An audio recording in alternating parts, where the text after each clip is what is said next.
Hey, Mark here. I have a really fun giveaway, and it's for a movie called Devotion that was released in 2022 and stars Jonathan Major and Glenn Howell, who have been absolutely on fire. They were just crushing it in Top Gun Maverick, Ant-Man Quantumania, Creed 3, just bringing it. And I have a really fun movie that I very much so enjoyed, and it's a cool giveaway on Blu-ray. So if you want to enter, just shoot me a message and be like, hey, Mark, I would like to enter the raffle to win a copy of Devotion on Blu-ray. So just let me know. Now on Blu-ray, Jonathan Majors and Glenn Powell star in Devotion, the epic and inspirational story based on true events of two heroic U.S. fighter pilots whose sacrifices made them the Navy's most celebrated wingmen. Buy Devotion on Blu-ray now with action-packed bonus content. Rated PG-13 from Paramount Pictures. Seriously, y'all, this is a fun movie. You're going to want to watch it.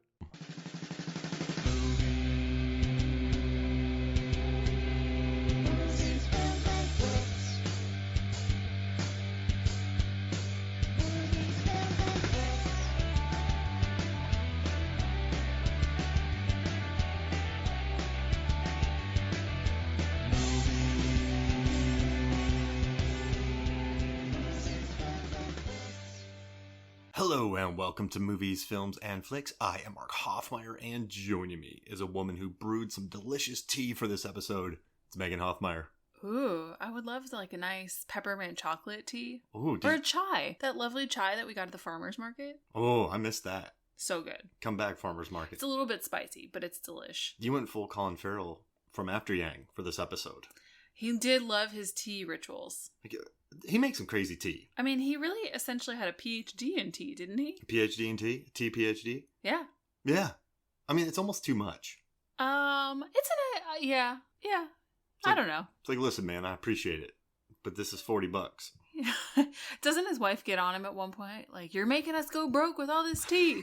I mean, I guess there's worse things. True. Yeah. I mean, I don't know how expensive artisanal tea gets, but... We're not artisanal tea experts, are we? No. Well, maybe, they live in a different world. Maybe they grow their own tea leaves. It is a different world. A chill world. Super relaxed world. Where families do dance nights and like, battle each other. It's like her, but less pastel. I should have put that as an award. The dancing? Yeah. Wonderful dancing. Now...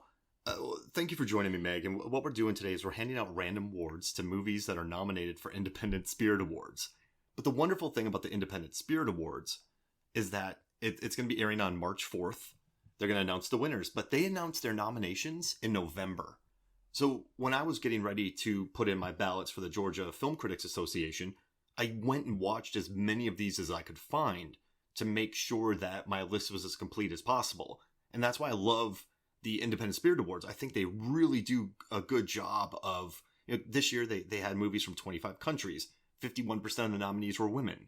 Like, they do a really good job of spreading the love, finding cool movies. And we watched some really cool movies because we wanted to see all the nominees, like all the movies that were nominated. Yeah, this has been a fun experience. And you're right. It's nice that they cover a lot of these movies that wouldn't stereotypically be, you can predict what's going to be in the Oscars for the most part. There's a lot of stuff here we watched and loved that got covered that you don't see elsewhere. Yeah, and it's kind of a bummer, but it's also cool. Like, I hope more people follow this and we decide to do an episode to promote some cool movies that you might want to watch when they come out. Also, we want to say we did our best. We watched a lot of movies. The ones we could not watch are Return to Seoul, which was impossible, Palm Trees and Power Lines. I emailed the production company. I never heard back because I was trying to get a screener for this. And then we also didn't watch Our Father the Devil. We just couldn't find it. So we tried our best. I sent out a bunch of emails. We got some cool stuff, but we were able to watch as many as possible. I'm not patting myself on the back for getting screeners, but we made the best of them. And we actually watched them. So what we're going to do is we're going to hand out random awards. Then we're going to predict who should win each category, even though we love all the movies in each category. But let's just... Meg, what's your first award? My first award is Best Car Jam Out in Honk for Jesus, which was a nice surprise of a movie. Yes, it was funny, and Regina Hall gives it just a really amazing performance. They ask a lot of her. She has to be sad and putting on this sort of, I'm trying to get myself out of a deep hole happiness. She's really trying for her marriage and her church, and she's just phenomenal. But this scene in particular is really fun. They're just very stiff. They're at the church all day. They're trying to plan their comeback. And then they have a fight in the car. And that's Sterling K. Brown with Regina Hall. And then they just start jamming out. It's amazing. And rapping. So I had an award for them as well, which is best hat that is disliked by a husband. There's just a whole bit around a hat that Trinity wants to wear, but Lee Curtis hates it. Oh, yeah. And then she just lets him have it. At the end, yeah. That for me was the best part. That she really starts to realize why she's in it all and stand up for herself. I have a question. So Sterling K. Brown, we love him in most movies and TV shows. He's excellent. But this is Regina's movie. For sure. Yeah. She's so good. She's so good. She's when the best. she's just betrayed because she has to be the first lady. A gospel mime. Yeah. Just listen, y'all. If you want to see a fantastic performance, and Norbert Morvan of the Movies, Films, and Flicks podcast, I'm not going to say the exact words, but he said, "Why the F is she not getting buzz for this performance?" And it's one of those. It's a really funky rigged thing. Money is spent, momentum is gained, a lot of performances are left out. So, I mean, we're not going to complain about something that's really broken, but it is odd that she hasn't even been in the conversation. Mm-hmm. And there's no conversation about Regina, but she's amazing. She's so good. All right, so we got 2 for the price of 1 out on that one. Okay. All right, so my first award is Best Glasses Stolen by a Bird Moment award, and that goes to All That Breathes when Salik gets his glasses stolen by a kite that just flies by and just grabs his glasses. It happens so fast you don't actually notice it. And then he laughs about it. Mm-hmm. He's like, "Look, it has my glasses." And then he points over at it, has my glasses. And later they're working on a bird. He's like, "I can't believe that bird stole my glasses." But it's such a wonderfully human, cool documentary that takes us to New Delhi and brings us to a new world. And it's just, you like spending time with the 3 guys, the 2 brothers and Salik. They're just cool and they're chill and they swim horribly across rivers to rescue birds and then get out of shape. And it's just a really neat documentary. But and you learn about the politics and life in Delhi. You learn about the evolution of these birds. It's very interesting. And just hearing about how much garbage the kites eat and how the vultures did that before them. And the precision, though, of that bird to just not cut him, but to just steal his glasses. Oh, yeah. Oh, I love that. I watch it. Watch All That Breathes. It's wonderful. All right, what's your next? My next one is Best Arcade Hang in Aftersun. Oh. So our main character... Well, is she the main character? Yeah, it's told through... So it's the her. director, Charlotte Wells, said it is told through the daughter's eyes, but as an adult looking back on the situation. So our main actress, Frankie Corio, or Sophie, just goes to the arcade one day and there's a boy there. And he wants to play a game with her. And there's nothing malicious about it. There's nothing awkward that happens. He lends her a token. They're at this sort of all-inclusive resort. And they just have a great little arcade game and they become buds and he's her first kiss later. And it's just so nice. Oh, so nice. Listen, of all the movies nominated, Aftersun's my favorite here. If Decision to Leave was nominated, it would be my favorite. But Aftersun is, if I had to pick one movie that was the best out of all these, I would take Aftersun. It's unbelievable. But you know what I love? After the kissing scene, Paul Mescal and Sophie, their dad, they have a conversation, but it's filmed on a kayak from a ways away and they're talking about the kissing. He's like, "You can talk to me." Like, and they just have a conversation, but it's filmed like we are listening in on a private conversation, the way it's framed. Absolutely beautiful. Ah, I just love this movie. Yeah, I really do wish that it is not in the top movies or the best movie category here, but I wish it was. It's not worth complaining about because that's just sour grapes and other movies are deserving to be nominated, but Aftersun's art in 10 years. It is art. It's Portrait of a Lady on Fire art. Oh, I wish there was a painting of Aftersun that the lady from Portrait of a Lady on Fire paints. Oh, yeah. What do you think? I would just go see it in a museum and stare at it all day. And cry. I would. That movie gets me. Oh my gosh. All right, so that's a beautiful one. I'm going to do Best Asking About Digging Up a Body. And that's from a love song. Which this movie makes me really happy because Dale Dickey and Wes Studi are so good in it. Like, it's just such a chill movie. It had such a nice vibe. But there's a scene where this woman's waiting for an old flame of hers to arrive. She's on a camping ground. And this group comes up and they're like, "Hey, can you move? Because we're trying, very friendly. Mm-hmm. Hey, we're trying to dig up a body here." Yeah, it's played very funny. Yeah, and the girl is just, I feel like she's just straight out of a Coen's brother movie. Right? Just very, very precocious. Mm-hmm. And just the way that she talks to Dale Dickey and the way that she's kind of like, hey, we got a body, want to dig it up. And Dale Dickey's like, well, I got somebody coming here that I'm waiting for. So if I move, they won't know where I'm at. So I would love to, but I'm not. And they're like, yeah, it's cool. Just let us know when you're leaving. And it's just, it's a very episodic moment. But that girl is just so good. And director Max Walker Silverman, I think he does a really good job of capturing this really neat moment. And also, it's cool watching Dale Dickey lead a movie. Also, Bleecker Street's the best, Meg. Mass. They've been crushing it lately. Whoa. It's better than Kino? Wait. Oh, well, no. They've been crushing. But Kino's, oh gosh. If I had to pick between them, I go Kino. Okay. But only, that was a bold statement. Well, I only pick between Kino because they release old movies on Blu-ray. So then you can get older stuff and newer stuff. And they have Martin Eden. Yes. And Baccarat. Mm-hmm. Oh, but then Bleecker Street has some cool stuff too. They have Montana Story. This is tough. You put me in a pickle. You put yourself in a pickle. But yeah, that's it. I just watch. It's on Paramount Plus. It's on Showtime. Dale Dickey's the best. And like, when do you ever watch a romance between Wes Studi and Dale Dickey? Like, it's a cool movie. Watch it. It'll change your life. Okay, my next one is Best Kiddie Pool from Causeway. Oh my gosh. Actually, I was going to go with, I made it more specific. I was going to go with best, late night hang in a pool, but then I realized that happens a lot in this movie because Jennifer Lawrence is a soldier that has come back after suffering a traumatic brain injury. Her name is Lindsay, and she takes work as a pool cleaner or someone who works for a pool company. With Rick, who's really funny. Yeah. That guy, the owner.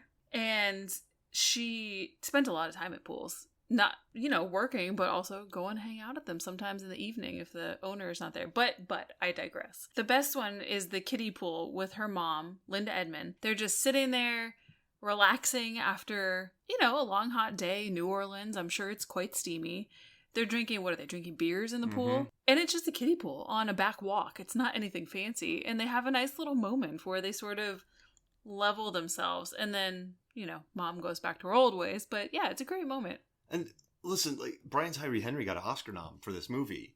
But I think Jennifer Lawrence is equally as good with her mannerisms and just her, like, it's a really wonderfully calibrated performance that never feels insulting, or it feels more like her Winter's Bone stuff. Yeah, it feels very natural. Yeah. Like, it's like she has a brain injury, but she doesn't play it like she has a brain. Does that make sense? It's very believable. I feel like she did a lot of research. Very respectable. The way that she can't hold things in certain moments. Like, it's never played for melodrama. Yeah, and I think it's because the real heart of the movie is the relationships between people and how that affects you, and it's not her status as a soldier or her TBI. It's how they interact with the people in their lives. And that scene with her brother in the prison is just, man. Yeah. That's crushing. It is. And her mom, Linda Emond Gloria, is so good. I like her. I hadn't seen her in many things before. But the director, Lila Neugebauer, I looked this up beforehand. My apologies. I researched how to say her name. Neugebauer. She was a stage director. So you could tell that she maybe pulled a lot of actors from stage. Okay. And the way a lot of the shots are framed, you just kind of put a camera there and let your actors destroy it. Yeah, they fill the scenes for sure. Well, I also have one from Causeway. I just did Best Drunk Acting. Oh, yeah. And that's by Brian Tyree Henry as James. Because, again, a very relaxed portrayal. They don't seem like they're people up there acting, capital A, with some parentheses around it. He's just falling asleep while telling a story with a cold beer against his forehead and a hot New Orleans night. Everyone seems so natural in the film. And again, the scene with her brother is, oh my gosh, he sold drugs, and he comes to the conclusion that he feels like he is safer for the world being in prison, and he's accepted that, and he just loves his sister, and he's so happy to see her, and it's just, wow. It makes you want to break down. Oh, it's so good. And then her and Brian Tyree Henry get along great. Like, I love their relationship. Fantastic. Just hanging out, drinking beers, drunk acting.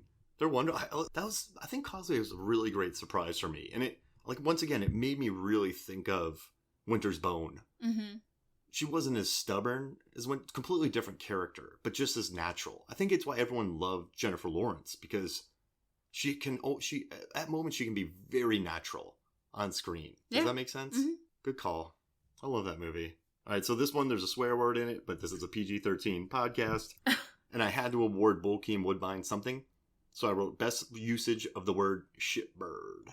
Just the way that Bokeem Woodbine calls people shitbirds in The Inspection is wonderful. Like, that whole movie's good. I really enjoy The Inspection, and knowing that the director was like, this is loosely... It's his story. Yeah, it's his story. And just knowing that the director, Elegance Bratton, went through the Marines and went through the training, went through the boot camp, and just sort of had to probably deal with all of this. And Gabrielle Union's also nominated for an Independent Spirit Award for Best Supporting Actor in this year. Oh, and, yeah, she's a terrible mom. You do not like her, but that's great acting. Inez is a monster. She really is. Jeez Louise. But also Jeremy Pope, who's also nominated as Ellis. He's just so good as well. Mm-hmm. But I just think, you know me, I'm a big Bokeem Woodbine fan. Right. Fargo. When he was in Fargo, I was like, oh my gosh. Yeah, you were flipping out.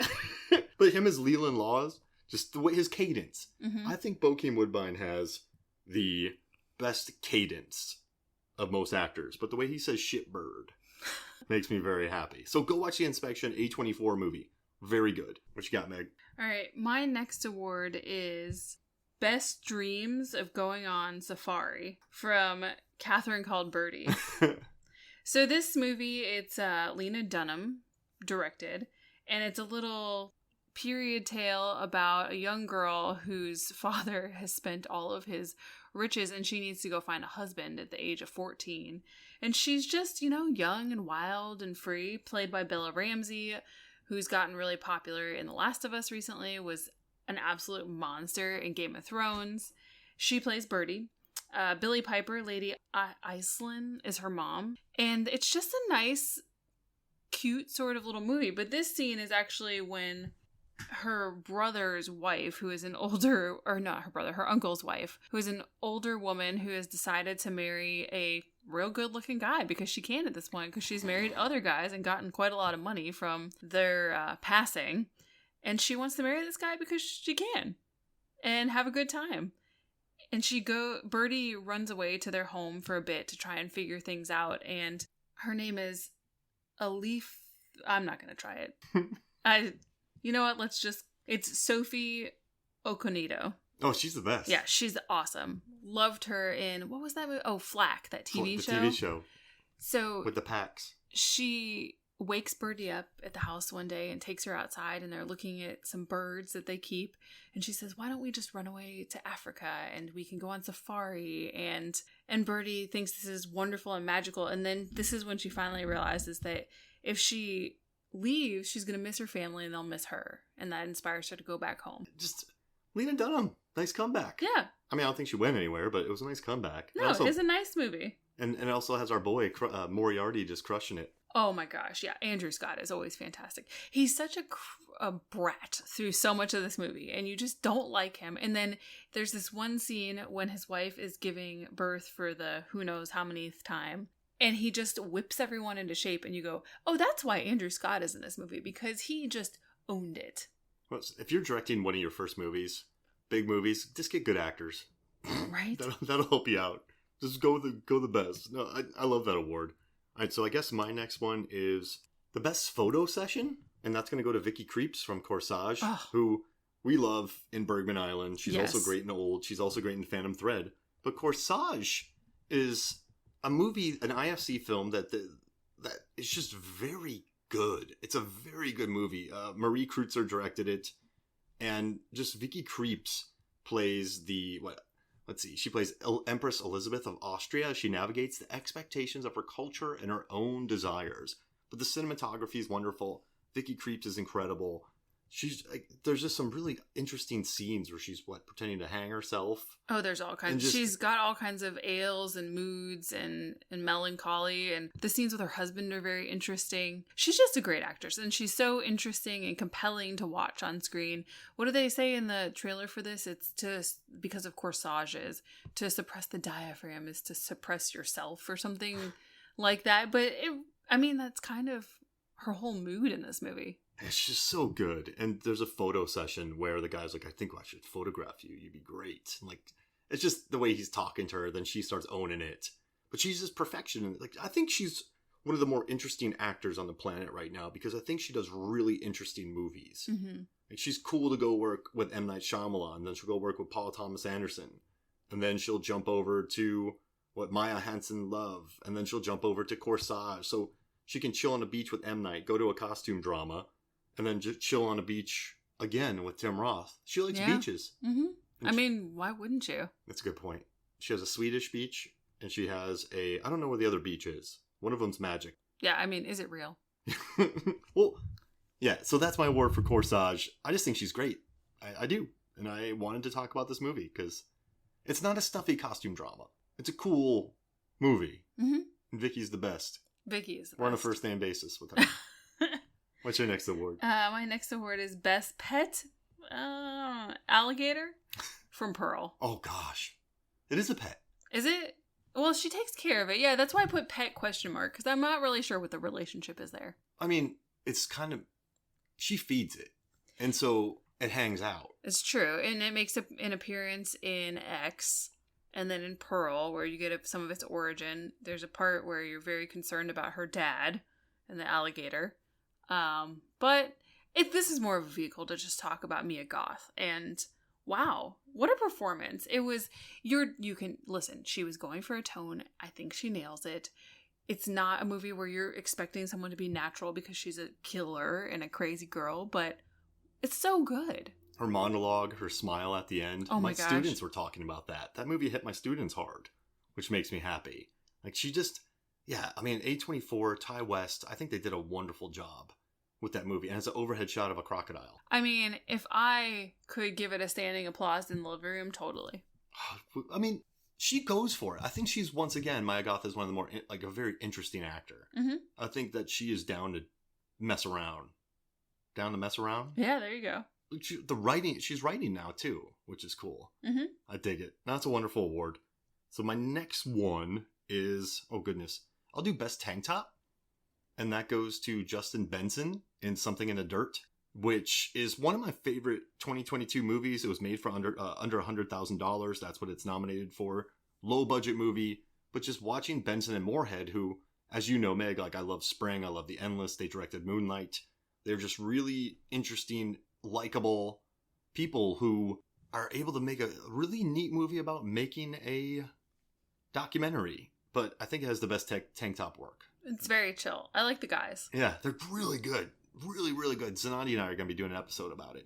So I don't want to give away too much, but Benson rocks a tank top. So I got to give him credit for that. You know what's funny? I'm going to go ahead and quote the beautiful classic TV show, The Mindy Project here. We keep talking about how, I was looking at my list, how these are some of our favorite movies, our favorite movie. And I feel like favorite is not a designation of one thing. It is a tier. Yeah. Right? Especially for 2022, because there were so many movies that I just loved. You can have a favorite shirt. You can have 18 favorite shirts. Yeah, exactly. Yeah. It's a tier. It's not. Oh. Yeah. We have a lot of favorites. How do you like that? But I mean, I couldn't pick one. Could you? What's your favorite performance from 2022? Yeah. I don't know. Right? Favorite performance? That's tough. Maybe Andrea Riseborough from To Leslie. I really like that. But also the boy in Close. Oh, yeah. He's really good. Which we're not going to talk about here because it's not nominated for Independent Spirit Award. But it is up for an Oscar. I'm going to say anybody from Decision to Leave. Okay. Paul Mescal or Regina Hall. But I didn't even name my favorite. I'll say Paul Mescal. Yeah. But that movie just connects with me. So that's why I'd give him number one. It's your turn. What's your award? My next award is Best Girls' Night Gone Wrong. Uh-oh. From Bones and All. So in the beginning of the movie, this movie was not what I expected, and I really ended up enjoying it. It was one of those that really pulled me in. I thought it was going to be more depressing than it was, or maybe I just don't worry about scary stuff anymore. I don't know.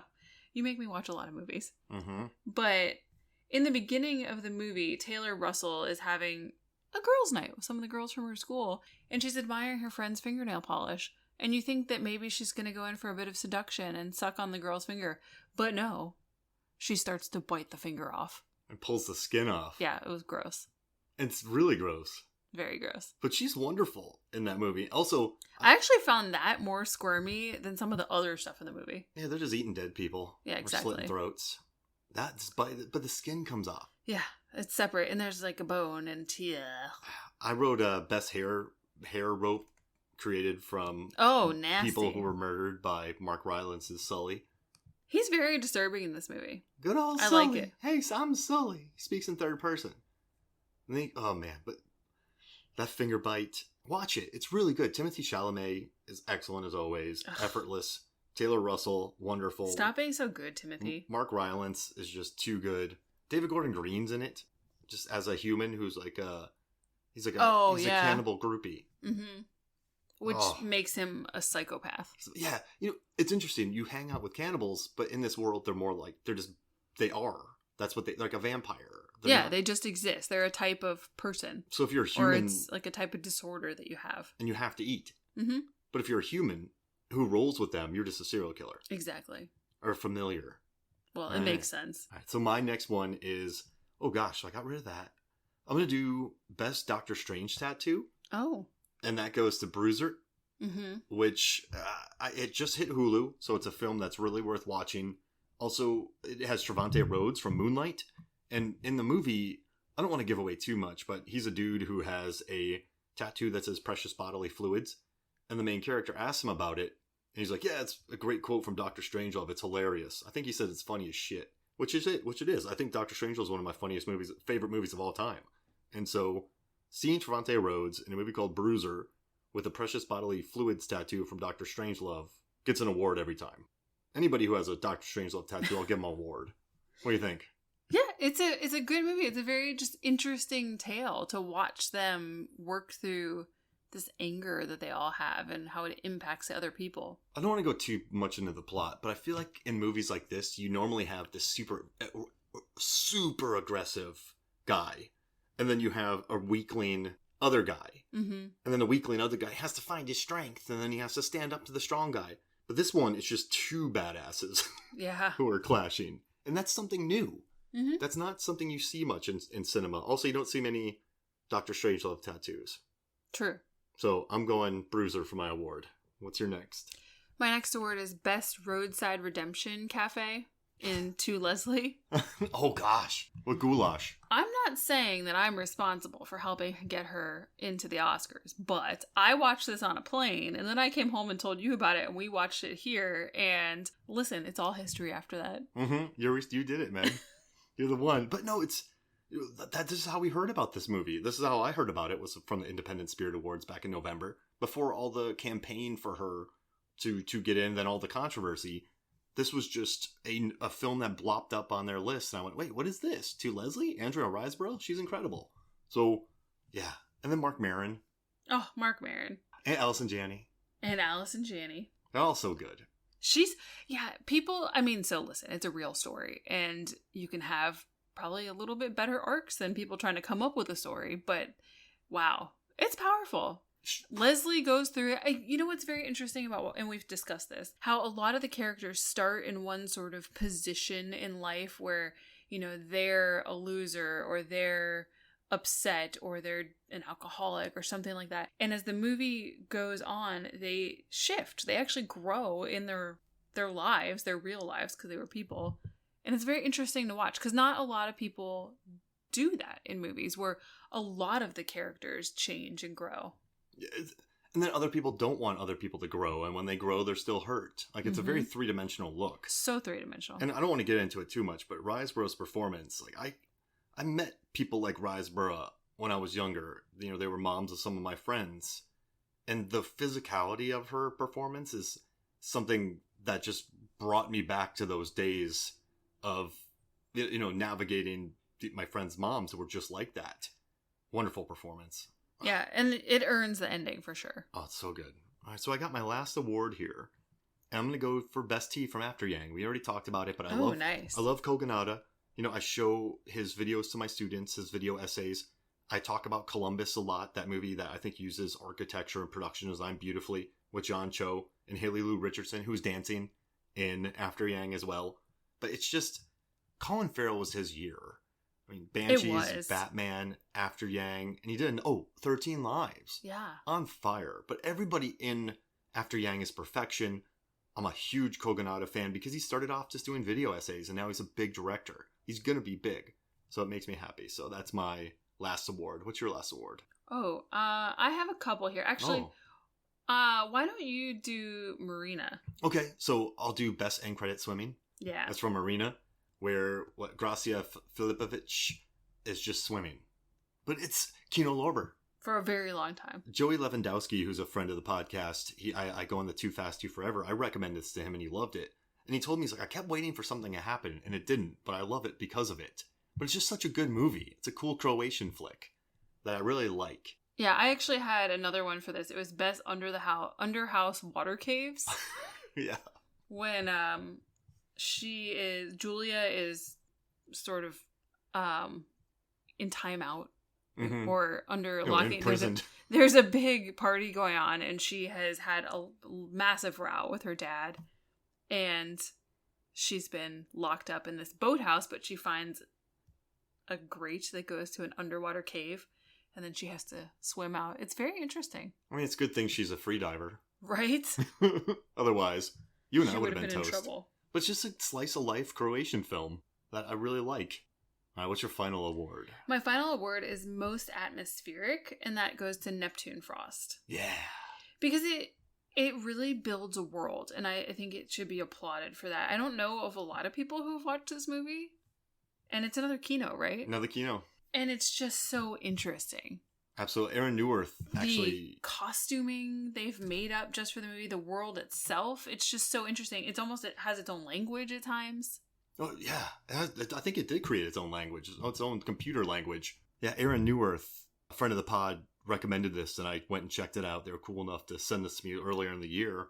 And I love this movie. I'm so glad you picked it. It's really interesting. I think people should watch it. I mean, it's just...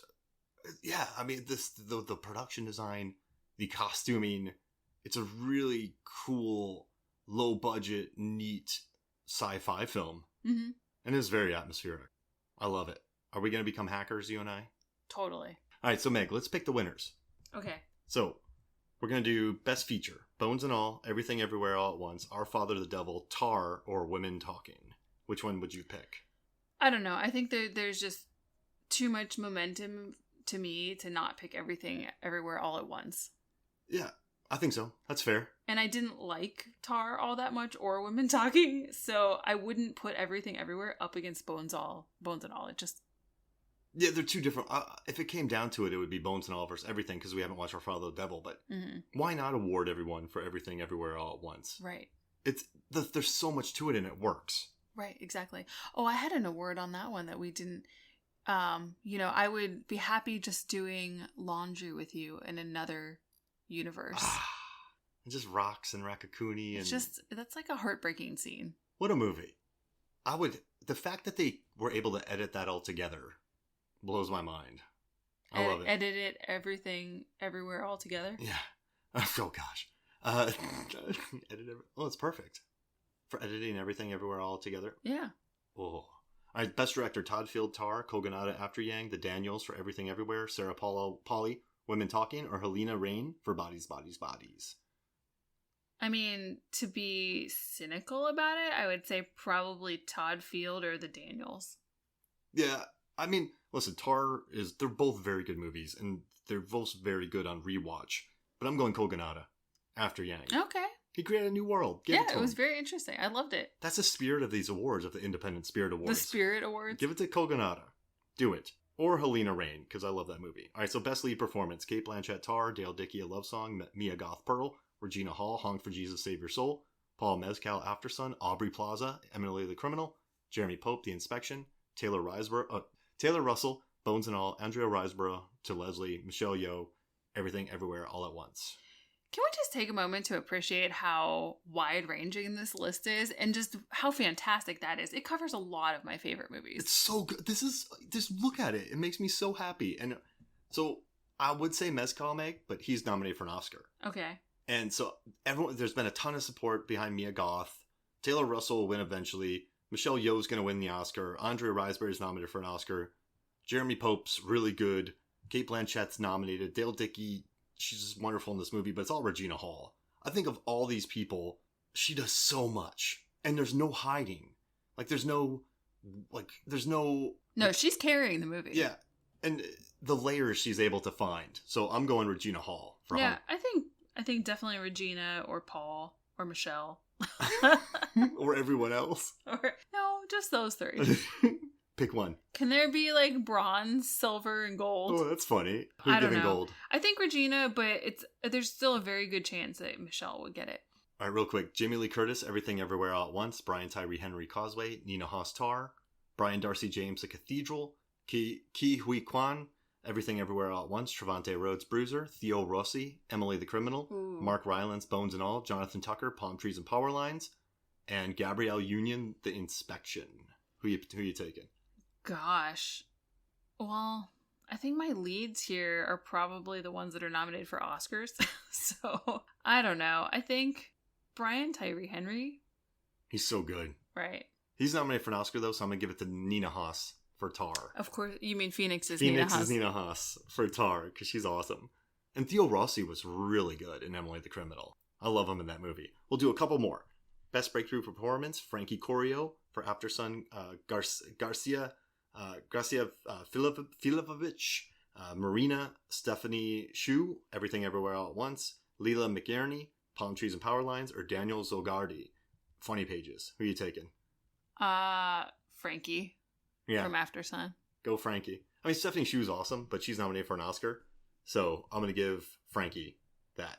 Now, let's do one more thing. Let's do Best First Feature. Aftersun by Charlotte Wells, Emily the Criminal by John. It's Aftersun. Yeah, that's it. You don't need to read the rest. The rest are Emily the Criminal, Inspection, Marina, and Palm Trees and Power Lines. I mean, Marina's really good. It's so good. And The Inspection's good. And Emily the Criminal's good. But it's Aftersun's art. Yeah. Last one. Because I just want to give something in a dirt award. It's the John Cassavetes Award, given to the best feature made for under $1 million. And so that's something in the dirt. The Cathedral's good, too. The Cathedral's on Mubi. Love Songs, Bleecker Street. And then there's African Desperate. That's on Mubi as well. But I'm going something in the dirt because I love Justin Benson and Aaron Moorhead. What about Best Cinematography? Okay, we'll do that. Aftersun. Aftersun. But look at listen, these are... I know, it's a stacked list, but it should be Aftersun. Aftersun, Murina, Neptune Frost, Pearl, and Tar. That's... Yeah, but the only one there that's real art that's super memorable is Aftersun. Yeah, I mean, Murina and Neptune Frost are wonderful. Murina is a much smaller picture, I think. And you're shooting on a beautiful location anyway, so it's... Which is crazy because there's not that many more characters in Aftersun, but it is truly art. So yeah, we'll give it to Aftersun. Neptune Frost is also art. It is just, I think it's more niche. I think all these movies are art. And I think that director will have more to do and that cinematographer in the future, given that they've done Neptune Frost. And then let's just do Best Editing so we can give Everything Everywhere All at Once Okay. an award for Paul Rogers. Also Aftersun, The Cathedral. Well, what about Marcel the Shell with Shoes On? That movie's wonderful, but I mean, Everything Everywhere at Once. Okay. Fitting that together. Nuts. All right, well, this was fun, Meg. Watch the Independent Spirit Awards. Check out the winners. Check out the list. Go watch these movies. Pick one for people to watch. Me? Yeah. Oh, that's so difficult. I was going to say something that wasn't one of these movies just to promote my fave, but probably Aftersun. Yeah, watch Aftersun. Or Murina. Or Causeway. No, I think people are going to talk about Causeway because Brian is nominated for an Oscar, so watch Aftersun or Murina. And because there's huge stars in Causeway. Jennifer Lawrence is in it, so that's a great point. Regardless, people are going to talk about it, but who's in Aftersun? I mean, Paul is in it, but that's not someone that people, readily talk about all the time. I'm going to say Aftersun, Murina, Inspection, Neptune Frost, and Something in the Dirt, because I love those guys. Nice. All right. Well, this was great, Meg. Thanks for joining me. Watch Honk for Jesus. It's funny. Oh, Regina Hall. Also watch All That Breathes. Also watch All the Beauty and the Bloodshed, Meg. All the Beauty and the Bloodshed. Yeah, it's very interesting. Oh, it's in Corsage and Joyland and St. Omer. And Triangle of Sadness. That's a big budget. I know. What a movie. People say that's the worst Best Picture nominee. People need to get over themselves. All right. Well, thank you for joining me, Meg. The movie is my hero.